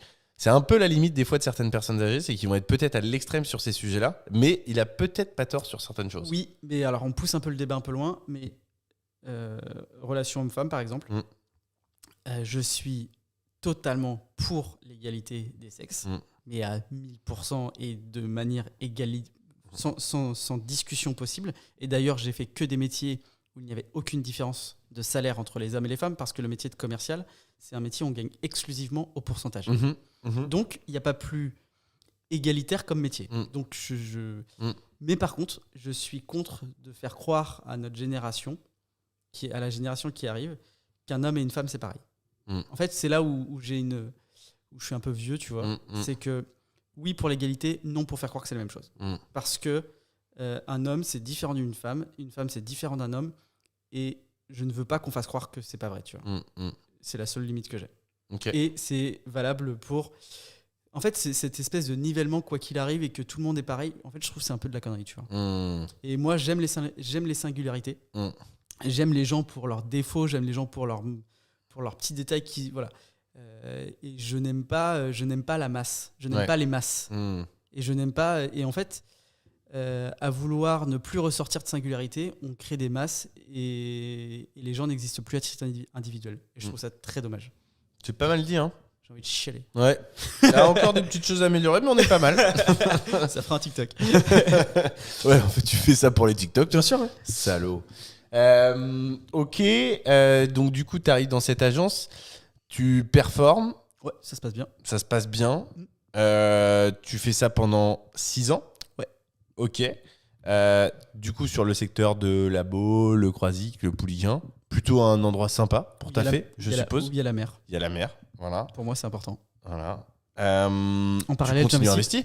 C'est ça qui va nous intéresser. Je commence à investir. Donc du coup, tu vis au bord de l'eau. Ça, c'est parce que c'est un choix et que c'est viscéral pour moi. L'eau, la mer, c'est trop important. Tu kiffes. Ah, c'est pas que je kiffe, c'est obligatoire. Dommage que tu saches pas surfer. J'ai voulu arrive. faire une vanne, mais ça arrive. Ça arrive. Ouais. Ok. C'est en cours. C'est en chargement. Et donc, du coup, tu as investi en parallèle. Ouais, j'ai investi en LMNP principalement. Ok. T'as fait quoi? J'ai investi dans des zones rurales, un peu comme toi. J'ai 2 secteurs de prédilection, Châteaubriand et Pontivy. Non, on peut dire Pontivy où j'investis ou pas? Ouais, tu peux dire Pontivy. Ouais, en plus, c'est trop bien. En fait, ce qui est marrant, c'est que tu as dit 2 secteurs de prédilection et le deuxième, tu savais. Non, mais ce qui est très drôle, c'est qu'en fait, c'est pas tout à fait Pontivy, c'est le sien. Ouais. Donc, comme ça, les gens, vous pouvez investir chez toi, tu trouveras plus de biens et je préserve le mien. Donc, c'est magnifique. M'en fous, je suis riche. Donc, voilà, j'ai 2 secteurs où j'investis Pontivy, Châteaubriand. Je me rends compte que je me suis fait une petite spécialité, entre guillemets, de micro-logement. De petits logements, de petites maisons, pas de copropriété, mais des petites J'ai une seule maison où j'ai 4 lots, mais toutes les autres, c'est des petites maisons. Ouais, qui étaient déjà en 4 lots, en fait. Oui, elle était déjà en 4 lots, mais principalement, c'est des monopropriétés. Flemme les copros un peu, non? Flemme les copros, pas de charge. Ouais. Même si c'est un syndic bénévole aujourd'hui, qu'est-ce Ouais. qui nous dit que dans 2 ans, ça sera un syndic bénévole? Ouais. On ne sait pas, donc ça évite des Ouais, et charges. puis au moins, alors, c'est l'avantage et l'inconvénient d'être autonome. À la fois, si t'as des grosses, genre une toiture C'est à pour toi. refaire, bah, ça coûte des sous. Mais t'as la liberté au moins de gérer ton business un peu comme tu l'entends, quoi. Complètement. C'est vrai Et- qu'être en copro, finalement, c'est entre guillemets alors, je sais pas si le terme est bon, mais le salariat de l'immobilier, quoi. C'est un peu exactement. Tu vois ce que je veux dire? Mais Et puis, t'es pas maître de toutes tes décisions, quoi. ouais, et puis moi, ce qui m'intéressait surtout, c'était d'acheter des petites maisons avec des petites tickets d'entrée. Ouais. Les maisons que j'ai achetées, ça va de 30 000 à 70 000 euros. Ok. Donc on a le droit de se tromper. Mmh. Le passage à l'action est très facile. C'est le prix d'une voiture allemande. Oui. Donc c'est une voiture allemande qui vous donne de l'argent tous les mois. Exact. Donc c'est plutôt cool. Et puis c'est des Là où secteurs... une voiture allemande, c'est pas sûr qu'elle te donne de l'argent Je tout suis le pas monde. sûr. Et j'ai réussi à trouver des rentabilités de 10 à 15% Ok. En location longue durée. en location de longue durée. Ok. Voilà. T'as développé ça tranquillement. Ouais. Et du coup, quels ont été tes choix professionnels ensuite? Ensuite, j'ai décidé de quitter la société où j'étais. Parce que ça te suffisait pour vivre ou Alors oui, ça me suffisait pour vivre. investi qu'en immobilier? Ouais. T'as fait quoi d'autre? Mais moi j'aime tout, j'aime investir dans tout. Et j'estime que pour s'intéresser à un type d'investissement, il faut à tout prix investir dedans. Mais j'ai une question, parce que tu nous as parlé d'IMO, tu t'es intéressé à 18 ans. Ouais. La bourse, je sais pas à quel âge t'as commencé. Plein Covid. Ok, donc en fait, t'as fait de l'IMO pendant 10 ans sans t'intéresser à d'autres sujets d'investissement. Quel regret. Quel regret? C'est vrai? Ok. Ah ouais, parce qu'en vrai, la bourse est hyper intéressant, j'adore ça. Ok.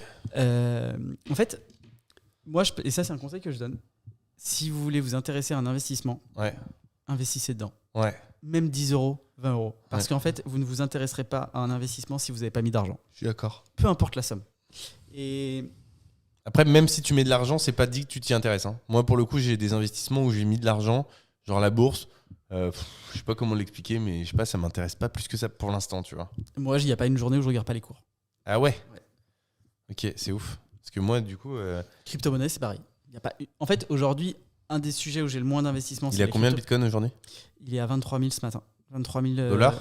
Ouais. On est le 24 Ouais. janvier Ouais. 2023. Vous pouvez vérifier, il est à Vous pouvez 20. vérifier. Là, il oscille entre 23 000 et hier, il est entre 22 800 et 23 000. Ok. Et aujourd'hui, il est à 23 000. Ok. Voilà. Ok, j'avoue. Et, J'avoue. et l'Ether est au-dessus des 1600. C'est bas?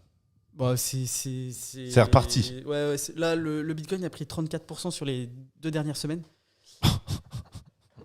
Moi, je serais en PLS avec la crypto. Hein. Ça évolue trop pour moi. Mais en fait, en vrai, ce qui est drôle, c'est que la crypto-monnaie, c'est là où j'ai le moins d'argent. Mhm. Et c'est ce qui m'apporte le plus d'attention et le plus d'intérêt. C'est drôle. Ouais. Mais parce que je trouve ça trop intéressant. Je trouve ça trop marrant.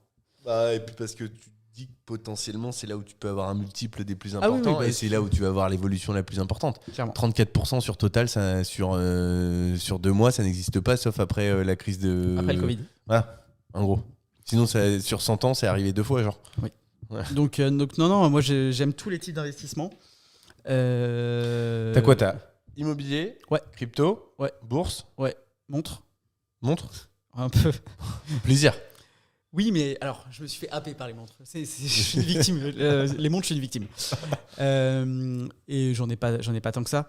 Mais à la base, je regardais les montres. 12 montres, c'est beaucoup. Hein. Non, c'est pas vrai, j'en ai qu'une. J'ai qu'une très belle montre. Mais en fait, je me suis fait complètement happer par les montres. Ah ouais. Ouais, parce qu'en fait, je regardais à la base pour investir et voir si c'était intéressant comme C'est investissement. celle que t'as au poignet, là? Ouais. Ok.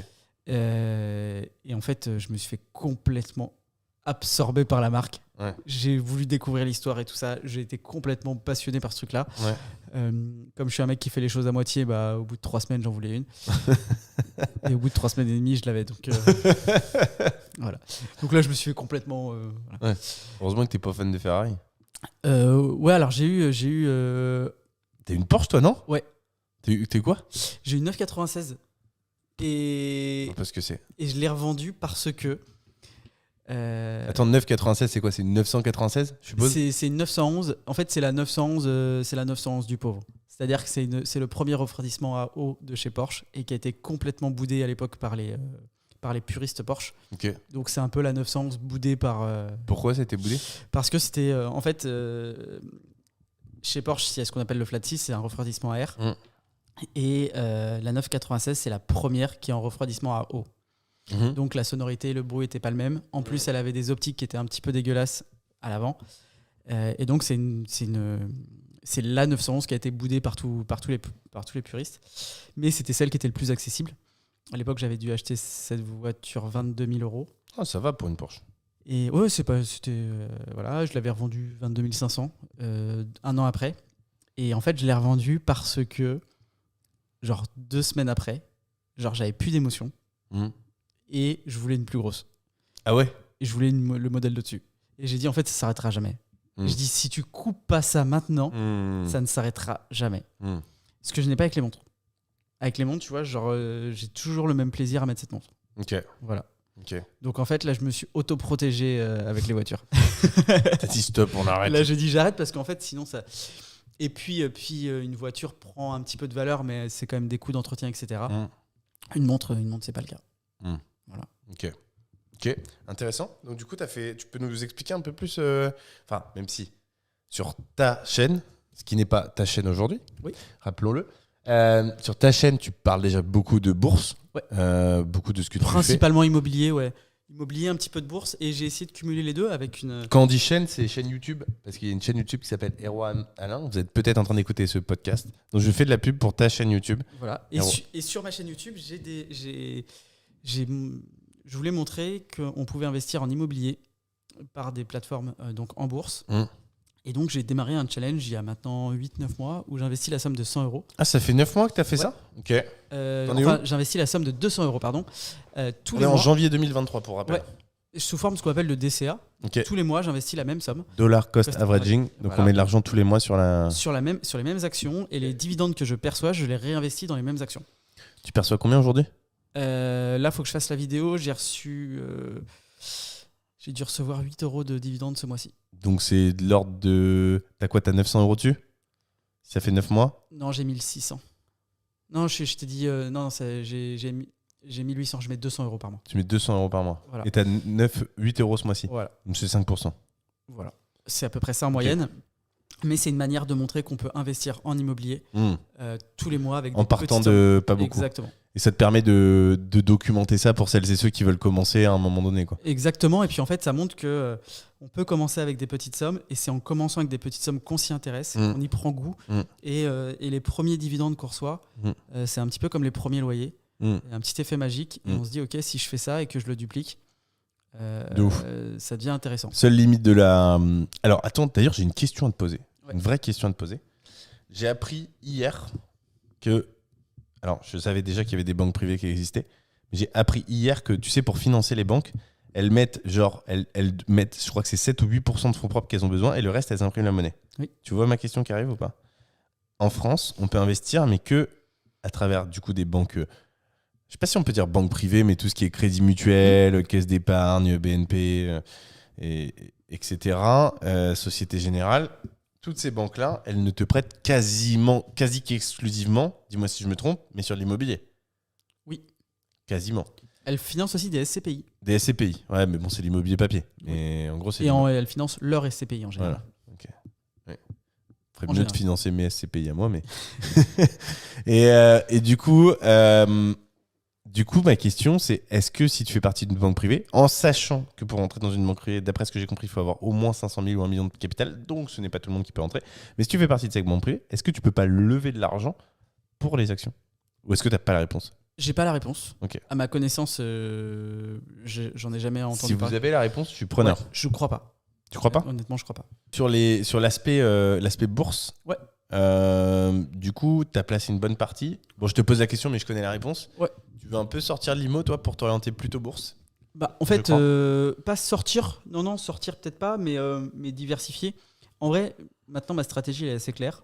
L'immobilier n'a d'intérêt que si tu finances, si tu utilises le levier du crédit. Si c'est pour utiliser du cash, vaut mieux des actions à dividendes. Voilà, moi, c'est ma manière de voir les choses. Les actions à dividendes, c'est tellement passif, c'est tellement incroyable que c'est cool. C'est mieux qu'un bien immobilier géré par Virginie. Non, parce que Virginie a fait un super taf et que c'est super agréable. Mais faut être très transparent. Il y a beaucoup moins d'aléas, beaucoup moins de surprises. La rentabilité est bien moins bonne. Hein. Mais en fait, c'est plus tranquille, c'est du full passif, quoi. Exactement. Pour le coup, tu veux pas regarder, tu regardes pas et puis ça change pas ta journée.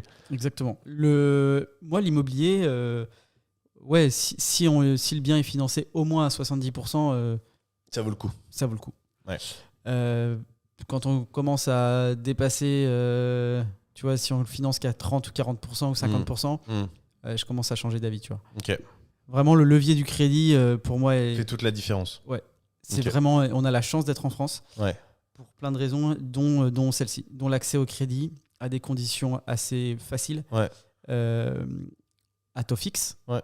Et même si vous négociez aujourd'hui, ça je vous donne un petit conseil, négociez tous vos crédits. Faites des crédits même aujourd'hui si vous trouvez des biens rentables. Ouais. Il sera toujours temps de les renégocier dans 3, 4, 5 ans quand les taux vont redescendre. Ouais. Et quand bien même s'ils ne redescendent pas, investir à 2,5, ça n'a rien de catastrophique. Ça vient en déduction de vos frais réels quand vous êtes en LMNP. C'est juste à vous de trouver des biens encore plus rentables pour que ça passe et qu'il y ait du cash flow à la fin, quoi. Ok, voilà. Je suis d'accord. Et la bourse pour la passivité totale et les cryptos pour m'amuser. Aujourd'hui, tu as arrêté ce travail en agence. Ouais. Tu as arrêté fin 2021. Ouais. Il y a un an à peu près, ouais. En janvier 2023. Ouais. Qui est passé en 2022. Qu'est-ce que tu fais aujourd'hui ? 2022, je me suis reposé. Ok. J'avais besoin. J'avais vraiment besoin de couper. J'avais un peu enchaîné avec la société familiale, l'agence qui avait été hyper prenante, beaucoup d'énergie, beaucoup d'intensité et de charge mentale. Donc j'ai eu un moment où j'avais besoin vraiment de me reposer, de penser à moi, d'aller surfer, d'aller faire du kite et de profiter. Et là, ça fait quelques mois que je m'emmerde. Que je m'emmerde. Et non, je m'emmerde pas parce que j'ai la formation j'ai ma formation sur mon site internet où j'accompagne et je forme des gens pour l'investissement immobilier. Tu coaches ? Ouais. Ok. Et je le faisais déjà avant, mais sans. T'aimes bien ? Ouais, j'adore. Okay. C'est trop marrant. Alors, il y a le coaching de l'investissement immobilier. Donc ça, je le faisais déjà pour des gens que je connaissais, etc. Ouais. Où c'était sous forme de, pas de coaching, mais d'échange. Ouais. On m'appelait, etc. Et puis, il y a aussi l'accompagnement d'agents immobiliers que tu connais chez Rentimo. Ouais. Où là, je m'amuse à les aider, à mettre des stratégies en place, à les former, leur mettre des supports en place. Tu kiffes ? Ouais, parce que pour moi, la négociation et le métier de commercial, ça a toujours été un jeu. Ouais. J'ai jamais vu autrement. D'ailleurs, je pense que c'est aussi pour ça que ça se passait pas trop mal. Parce que comme c'était un jeu et que c'était pas sérieux, je calcule. Tu vois, je faisais une vente, je calculais pas ce que j'allais gagner. C'est vrai, hein. C'est vrai, je confirme. Parce que tout à l'heure, je lui ai demandé pour une com, il me dit. Et en vrai, ça m'intéresse pas de ça. Ce qui m'intéresse, c'est de gagner. Ouais. Okay. Ce qui m'intéresse, c'est de gagner. Ce qui m'intéresse, c'est de réussir à faire des affaires. T'allais dire des iPhones ? Non, de faire des affaires, que ça soit moi ou ceux que j'accompagne, qui sur le papier n'étaient pas gagnés. Ouais. Et que si on avait agi différemment, on les aurait pas faites. Okay. Ça m'intéresse. Okay. Faire des affaires que tout le monde peut faire. Ce que tu fais aujourd'hui avec les gars de chez Rentimo. Exactement. Faire des affaires que tout le monde peut faire, ça m'intéresse pas. Et les filles. Parce qu'on a des filles et tu as une fille avec toi. Exactement. Et non, ça m'intéresse, ça m'amuse. De réussir à transformer des affaires qui n'étaient pas gagnées. Ok. Et comme je dis aux équipes, je dis si c'est facile, dites-vous que si c'est difficile pour vous, c'est qu'il y en a quelques-uns avant vous qui ont abandonné, donc c'est plutôt une bonne nouvelle. Donc si c'est difficile, ça m'amuse. Voilà. Ok. Tu vois comment la suite ? En fait... Parce que là, on est en janvier. Je sais que tu as des idées en tête. Ouais, comment je la vois ? En fait... Pour ceux qui regardent la vidéo en août ou que sais-je. Pour te donner un ordre d'idée, faire de l'immobilier, c'était pas prévu. C'est une rencontre qui a fait que ça s'est fait. Ok. Donc en 2015. Voilà. Le coaching pour les agents immobiliers de chez Rentimo, c'était absolument pas prévu. C'est des discussions, des échanges et je sais même pas comment en fait ça s'est fait au final. C'est pas faux. L'offre était même pas faite, on l'a créée sur mesure parce comment, tu vois, quel modèle économique, etc. Donc c'est en train de se mettre en place donc encore c'est en train aujourd'hui de d'ailleurs. donc c'est clairement. Enfin là, ça commence à se mettre bien en place, mais ce que je veux dire, c'est que j'ai pas créé un produit mis à vendre et vendu. Non, c'est des échanges qu'on fait. Tu saisis les opportunités. En fait, je fonctionne en mode projet, ça m'amuse, Ouais. on le fait. Ouais. Donc s'il y a des trucs qui m'amusent et qui arrivent, on va se marrer, voilà. Ok. C'est aussi simple que ça. J'espère qu'on va continuer à se marrer. Bah ouais, grave. Je fais comme les autres. Est-ce qu'il y a une question que je t'ai pas posée, que tu aurais aimé que je te pose, à part le fait que, parce que c'est un réflexe qu'on va prendre maintenant, tu me dises quelles sont tes passions et pourquoi. Mes passions, le kite, voyager. C'est marrant, j'ai l'impression que j'ai que des sportifs. On a que. T'as vu, alors, je me suis attribué la chaîne. Hein. J'ai que oui, des oui, sportifs. ouais, je suis chez moi. Le kite. Ok. Les voyages. T'es chaud, genre tu fais des sauts, des tours, des machins. Non, Non. en fait, moi j'aime bien savoir faire plein de trucs. Okay. Genre dans ces sports-là, tu vois, je suis très bon et bon nulle part. Ouais. Je suis moyen partout. Ok. Voilà. Ce qui m'intéresse, c'est de sur le. Et que le commercial où t'es excellent. J'essaye. Ah oui, en vrai. Ouais, il fait le faux modèle. Et je vais vous dire, ça, tiens, petite leçon pour toi, si je puis me permettre. La modestie, c'est bien, mais dans une moindre mesure. Et je vais vous dire pourquoi. Parce qu'Erwan, je le connais depuis 3 ans. C'est parce que t'es égoïste. Alors ça, c'est très facile, parce que du coup, il remet la faute sur Wam. Quel bâtard. Alors, du coup, non mais je m'en fous, je vais aller au bout. Vas-y, Je m'en fous, je vais au bout. Ça fait 3 ans qu'on se connaît. Oui. J'avoue, peut-être que je parle beaucoup de moi et j'écoute du coup pas suffisamment les autres. Et ça, c'est une leçon pour moi, mais c'était pas le sujet, donc on ne va pas retourner cette situation. Donc, peut-être que du coup, moi, c'est une leçon pour moi de dire il faut que j'écoute plus les autres parce que du coup, je l'ai pas assez fait. Mais, et pour le coup, je mets ça sur ton dos parce que c'est de ta faute. Tu n'en as aussi pas du tout assez parlé parce qu'Erwan, quand j'ai rencontré, en effet, il gérait 3 agences. En effet, il faisait ce qu'il faisait. Et moi, bon, j'avoue que je me suis pas tellement plus creusé la tête que ça sur ce sujet-là. À part investissement, on discutait pas trop de grand-chose. Et un jour, une connaissance qu'on a en commun, qui regarde ces vidéos, salut Christian, si tu regardes toujours ces vidéos, m'a appelé, on a discuté de choses et d'autres, et m'a ouvert les yeux sur Erwan, en me disant non mais tu te rends pas compte, c'est un tueur, nanana, il est bon, nanana, etc. Et en fait, je m'en étais jamais rendu compte. Parce que je lui avais peut-être pas posé la question, parce que toi aussi tu m'en avais jamais parlé, peut-être par modestie ou pour autre chose. Tout ça pour dire que la modestie peut être bien, mais attention, parce que ça aurait pu amener sur des parcours différents. Aujourd'hui, c'est cool parce que du coup, on arrive quand même à bosser ensemble et moi, j'en suis très content. J'espère que toi aussi. Mais je dis juste que pour tout le monde, il faut pas hésiter des fois aussi quand on voit qu'il y a une opportunité. Alors peut-être que toi, à ce moment-là, il n'y en avait pas pour toi, etc. Mais à essayer de se mettre un petit peu en avant parce que ça peut déclencher des business. Ce qui est le cas aujourd'hui. Et peut-être que si Christian n'était jamais intervenu dans cette conversation, et aujourd'hui, on ne travaillerait pas du tout ensemble parce que du coup, il ne m'aurait pas ouvert les yeux sur le sujet. Alors oui, il n'y a pas de hasard, Ça va te coûter etc. des restos. Mais comment Ça va te coûter un resto. À Christian? Bah, bien sûr. Oh, mais regarde pas autant de temps les vidéos. Bon, Christian, si t'es arrivé jusqu'ici, tu peux m'envoyer un message pour que je t'offre un resto. Mais un resto, j'ai dit, pas deux. mais voilà, tout ça pour dire que c'est bien la modestie, etc. Mais moi, j'ai tendance à être un peu plus l'inverse. Je pense que je me mets en avant, etc. Donc, il faut que je sois méfiant là-dessus. Mais c'est bien d'avoir un juste milieu. Et du coup, c'est dommage que je ne l'ai pas su avant. Je ne pense pas que ça aurait changé quoi que ce soit. Mais c'est vrai qu'aujourd'hui, je suis bien content de l'avoir su. Et je pense qu'aujourd'hui, tu apportes beaucoup de choses à nos équipes. Et je pense que dans le temps, ça va continuer dans ce sens-là, voire même plus. Ça va aider à faire grossir le groupe, etc. Et les gens sont très contents. Donc voilà, après, ça fait partie de ton caractère et c'est comme ça. Mais Exactement. j'ai donné mon avis. Je suis chez moi. Du coup, tes passions, c'est le sport. Ouais, voyage et être sur l'eau. Voyage et être sur l'eau. Genre kite. Donc si tu fais du bateau, si tu voyages en bateau, c'est génial, genre. Ouais, je kifferais vraiment un jour faire une petite, tu vois, catamaran. Est-ce qu'on n'irait pas interviewer des genre navigateurs et tout? Ah, ça peut être trop cool. Ça peut être... Putain, j'en ai un. Ça peut être pas mal, hein. Ah, je sais qui on va interviewer. Ça peut être pas mal, hein. On va interviewer, j'espère qu'il va dire oui. Ok, quelqu'un surprise. Qui a fait la route du Rhum. C'est stylé, ça. Ouais. Ok, cool. Trop cool en plus. Eh bah écoute, mais là, c'est pas le sujet. Là, c'est ton interview. Ouais. Quelle est la question que je ne t'ai pas posée, que j'aurais dû te poser? Je crois qu'on a fait le tour. On a plein de sujets. Il y a plein de sujets qu'on peut gratter plus. Ouais, Euh, évidemment. Mais on a parlé de ta situation perso, ta situation pro. Je pense qu'on a fait le tour. Ouais, on a fait le tour. C'est bon pour toi? Tout est OK pour moi. T'as- Tu n'as plus qu'à faire La fin. Ah ouais. T'as kiffé ou pas? C'était marrant. C'est vrai? T'as kiffé? T'es un très bon intervieweur. Ah ouais? En fait, ouais, t'es curieux, donc forcément, c'est intéressant. Je parle trop? Ah, pas du tout. Ça va? Ah non. Ok. Parfait. Est-ce que je parle? Non, je suis pas trop pas. J'espère que c'est ok.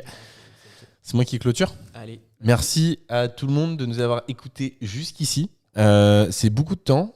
Parce que là, je pense que ça doit être 1h30, genre. Au moins. J'espère que vous avez kiffé. J'espère que vous avez remarqué que les micros sont là et la qualité est meilleure. Incroyable. Franchement, le son est meilleur. N'hésitez pas à envoyer ce podcast à vos amis, cette vidéo à vos amis. Continuez, on est content. On commence à avoir un petit peu d'audience. C'est les débuts. On y travaille. On vous prépare de la qualité. On va faire évoluer les personnes qu'on interviewe. On a des personnes... aujourd'hui, on est beaucoup sur des jeunes. On a discuté avec Erwan. On va aussi interviewer des personnes plus âgées. On va essayer de vous proposer du contenu diversifié. Là, on parlait d'un navigateur. Nous, avec Erwan, on est curieux. On a envie de rencontrer plein de monde. Si vous voulez être interviewé, n'hésitez pas à nous envoyer un message. Si vous avez des personnes qui peuvent être très bien, n'hésitez pas. On a la recherche de tout profil. Voilà, c'est tout. Magnifique. Bonne soirée, bonne journée, bonne Merci continuation. Merci à vous. Allez, ciao. Allez, ciao.